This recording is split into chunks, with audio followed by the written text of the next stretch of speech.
Hi, welcome back to day number 1 of creating a business from scratch. So, as you may remember, this is not my first video, this is the second video because we had a day 0. So if you haven't seen that, maybe you want to watch it before watching this one. Now, without further ado, just a quick summary. So, my name is Sergio Miserke.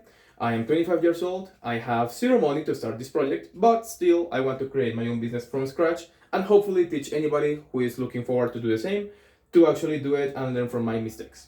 So, for this first day, as the foundation of any business is doing first the important question, asking yourself the important questions.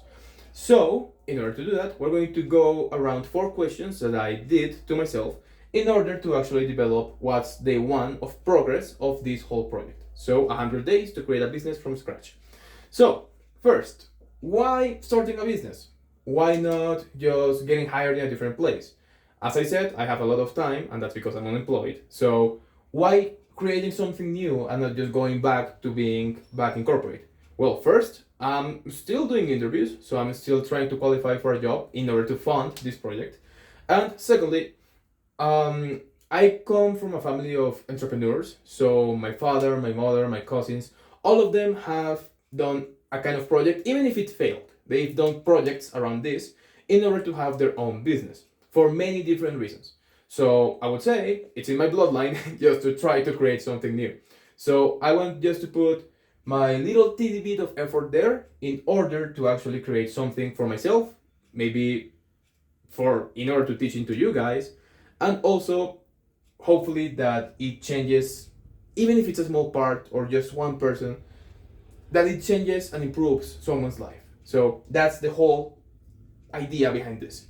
Now, we're going to do the second question, which is, what were the cards you were dealt? So this is a concept that's been explored by many different people, but I'm going to explore it here with only 5. So what are the 5 cards that you've been dealt in order to actually have some leverage in creating a business?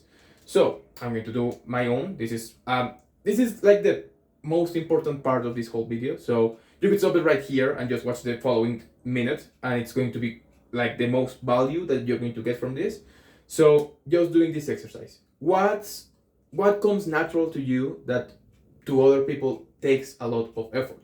What's something that you could monetize just because you can do it properly and you have done it well in the past? So in my case, first, you can tell by my accent, I'm Colombian, so that's one, and I come from a family of entrepreneurs. So that's just about my context, but that's a huge card that I've been dealt that maybe some people haven't been so fortunate about having such a great context and such a great surroundings. Secondly, I have a bachelor's degree in psychology, which has helped me in card number 3, which is my sales background. So I have experience in sales, and I never actually thought much of it, like being a psychologist and having sales advantages because of that. But it seems like that's a way some coworkers I ask perceived it, so that's great. Number 4, the reasons I left my previous job. So that's very important. So some of the reasons I left my previous job for were based on the kind of boss I had, the kind of leadership they did, some well-being inside the company, and just like work-life balance.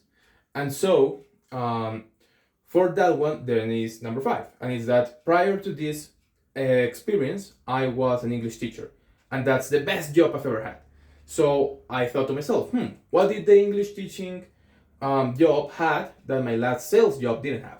Of course, there's some pretty obvious answers there, like the pressure, the demand, the offer, how quickly you had to work, the environment. So like, there's a lot of different things, but there's one particular, and it was my boss. So my previous boss in the English teaching profession was a very nice guy, and even in the worst days, he was the best. Even when he had to deliver bad news, he was the best. So that's something that I thought to myself, okay, so there was a difference in leadership and well-being inside the culture of the company. Is that something people will be is that something that people will be willing to pay for? So in that case, we'll have to talk about 2 things. So first, what's people willing to pay for in order to improve their operations? And secondly, what is the world in desperately need right now? So let's answer those backwards. So first, what does the world need right now? I would say that with all of these new generations coming to work to be the main power of the workforce, we need changes. We need something that actually encourages young people, my generation as well, to actually get to work, like it, and be there. Of course, you're not going to like all of your jobs, that's common, that's normal, but there are some companies that actually look like they want you not to like it. So that's something that needs to change. And secondly, could you monetize it? So I think that some of those 5 cards give me some leverage on how to monetize those skills in order to give the world what it needs. Better leadership, well, better leaders and better leadership programs, a better working culture, and having people actually want to have a better work ethic without actually being without being a must, just because they want to do it, right? So I know that's not a lot, it's just day one, but that's what I have come with in order to create the business. So, like, of course, when you start a business, you are asking, oh, what should I do? What should I sell? What's my product? What's my service? What could I do in order to get paid for if I don't know how to do anything?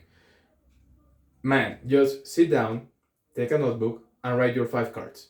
Write 5 things that come natural to you that maybe not a lot of people take into consideration. Maybe you don't even take into consideration yourself. And based on that, you can have a business idea right there behind your nose. Behind? Well, under your nose. So that's for that one. So, as always, thank you for watching. Remember, we have 99 days to go, and hopefully we're going to accomplish this with zero capital and just lots of time and well-found effort. So that's for this one. Thank you so much for watching till the end, and I'll see you tomorrow on the next video. Bye-bye.